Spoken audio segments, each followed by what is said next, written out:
ব্রাজিলের penalty মিসে half time শেষ। মানে আজকে যে অবস্থা শুরু করছে ব্রাজিলে, যে কতটি ভুল করছে, তার মাঝে 1 নম্বর আছে পেনাল্টি মিস করছে বুনো গেমারাস। তার চেহারাটা দেখে মনে হয়েছে যে এত শট নিতে পারতো না, কিন্তু এত শটটা নিছে।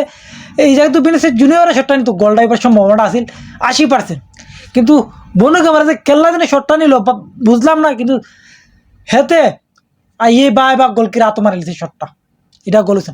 সেকেন্ড বল হইল গা, কোনো একটা বল পাইছিল সামনে, মাত্র ডিফেন্ডার 2টা নরওয়ের, যদি বলটা ভিনিসিয়াস জুনিয়রটা নিতে পারতো কোনায়, মাত্র কোনায়, তাহলে এটাও গোল হয়। এটা নিজে গোল করতে গিয়া এই গোলটাও নষ্ট হয়, বলটা নষ্ট হয়। আবার আর একটা সুযোগ আইছিল লাস্টের দিকে, যে মার্টিনালি যদি হেডটা লাগাইতে পারতো গোল আসিল, লাগাইতে পারলে গোল আসিল, কিন্তু লাগাইতে পারছে না। এখন আসো নরওয়ের দিকে। নরওয়ে কি করছে আজকের ম্যাচে? নরওয়ে প্রথম 13 মিনিটে খেলায় গোল করেছে। যদি এটা অফ সাইড না হইতো তাহলে তো কাম সারছিল নরওয়ে আজকে যেভাবে খেলতেছে, মানে ব্রাজিল আজকে ফাইতেছি না কুজ্জা, আর ব্রাজিল যেন ইমেজ জেতার কোনো আগ্রহই দেখাতেছে না।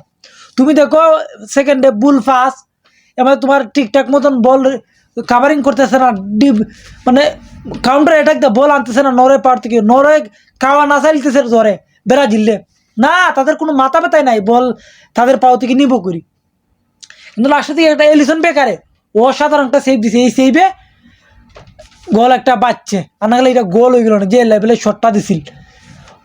কিন্তু আজকে দেখো ব্রাজিল প্রথম হাফ টাইমে পুরা 45টা মিনিটের মধ্যে 60% বল পাসিং করছে কে? তোমার নরওয়ে, আর 30% ব্রাজিলে।